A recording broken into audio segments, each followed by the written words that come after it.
Hello दोस्तों, नमस्कार। आपका स्वागत करती हूँ डीएनपी इंडिया में। मैं हूँ आपके साथ शिखा। इस वक्त की 10 बड़ी खबरों से हम आपको रूबरू कराते हैं, तो आइए शुरुआत करते हैं खबरों का सिलसिला। प्रधानमंत्री नरेंद्र मोदी ने चौरी चौरा घटना को लेकर संबोधन किया। इस संबोधन में उन्होंने कहा कि चौरी चौरा में जो हुआ है वो सिर्फ एक थाने में आग लगाने की घटना नहीं थी। इससे एक बड़ा संदेश अंग्रेजी हुकूमत को दिया गया है। पीएम मोदी ने कहा कि इस साल देश की आजादी के 75 साल के वर्ष की भी शुरुआत होगी। पीएम मोदी ने आगे ये भी कहा कि इस घटना को इतिहास में सही जगह नहीं दी गई है, लेकिन हमें उन शहीदों को सलाम करना चाहिए। आजादी के लड़ाई के दौरान घटी चौरी चौरा की ऐतिहासिक घटना के शताब्दी समारोह की शुरुआत गुरुवार को हुई। प्रधानमंत्री नरेंद्र मोदी ने वीडियो कॉन्फ्रेंसिंग के जरिए इस कार्यक्रम में हिस्सा लिया। वहीं प्रधानमंत्री नरेंद्र मोदी ने इस मौके पर एक विशेष डाक टिकट भी जारी किया। कृषि कानूनों के खिलाफ दिल्ली में अलग अलग बॉर्डर पर किसानों का आंदोलन 70 दिन से अधिक दिनों से जारी है। इस वजह से दिल्ली पुलिस ने कई रूट बंद कर दिए हैं। ट्रैफिक पुलिस की ओर से गुरुवार की सुबह जारी एडवाइजरी के मुताबिक आज भी गाजीपुर बॉर्डर को बंद किया गया है। इसके साथ दिल्ली के रायसीना रोड पर ट्रैफिक मूवमेंट को बंद कर दिया गया है। वहीं जानकारी के मुताबिक सिंघू, पियाऊ, मनियारी, संबोली और चंडी बॉर्डर बंद है। लामपुर, सफियाबाद, सिंघू स्कूल और पल्ला टोल टैक्स सीमाएं खुली हैं।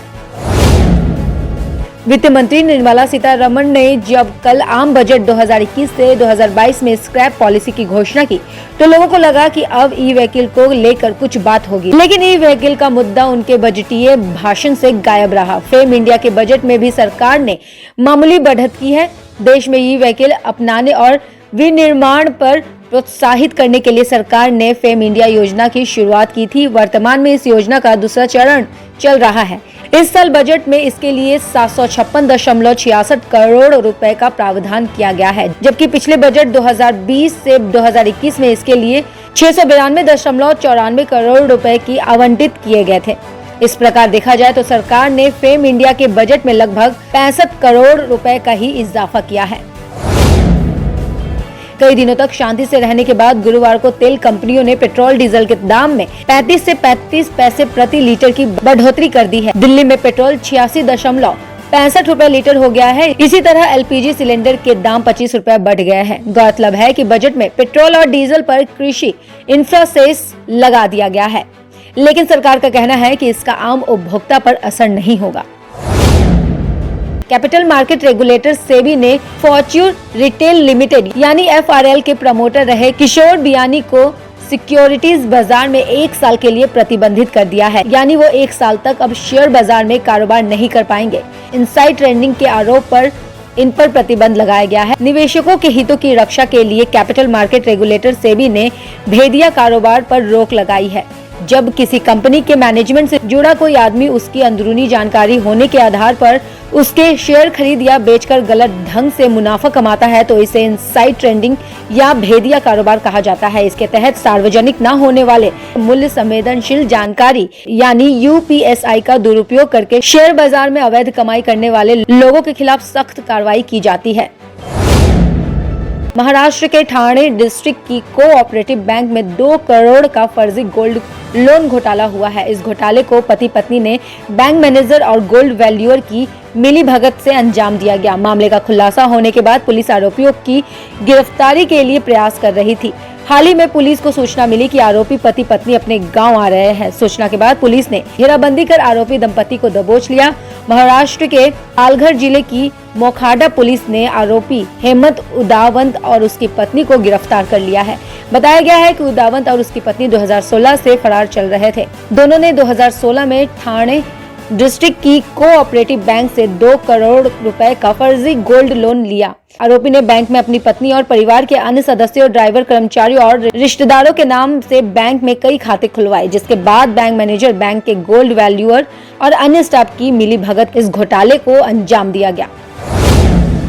भारत में जारी किसानों के आंदोलन का मसला ब्रिटेन के संसद में भी फिर से गूंज सकता है। कृषि कानूनों पर जारी किसानों के आंदोलन और भारत सरकार की ओर से लिए जा रहे सख्त फैसलों को लेकर ब्रिटेन में एक ई पिटीशन मूवमेंट चलाया गया था, जिस पर लाखों लोगों ने अपना समर्थन जताया है। अब इसी के बाद ब्रिटिश संसद में किसान आंदोलन पर चर्चा हो सकती है। दरअसल ब्रिटिश संसद की वेबसाइट पर एक प्लेटफॉर्म है जहां पर किसी भी मुद्दे पर लोग अपनी राय दे सकते हैं। अगर यहां किसी पिटीशन को 1 लाख से अधिक समर्थक मिलते हैं तो फिर उस पर संसद में चर्चा की जा सकती है।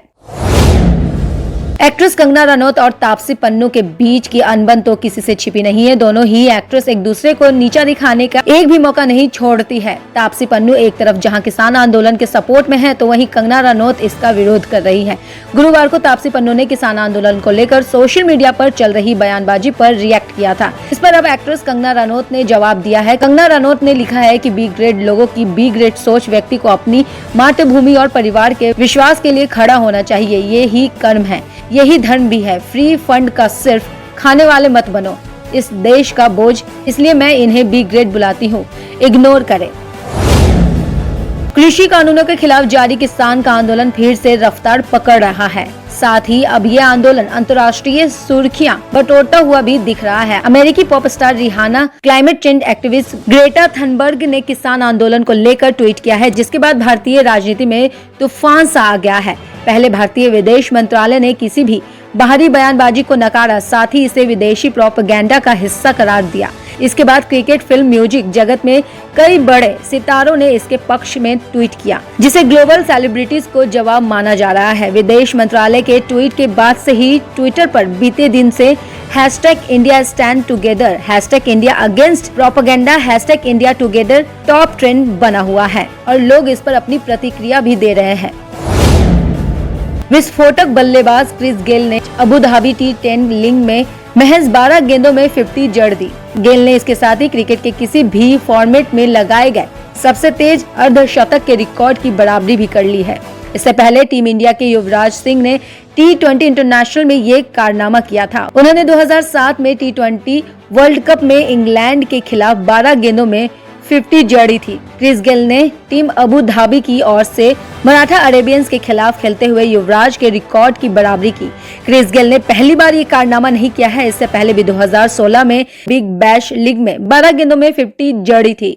और भी खबरों की जानकारी के लिए देखते रहिए DNP इंडिया और हमारे चैनल को लाइक, सब्सक्राइब और शेयर करना ना भूलें। नमस्कार।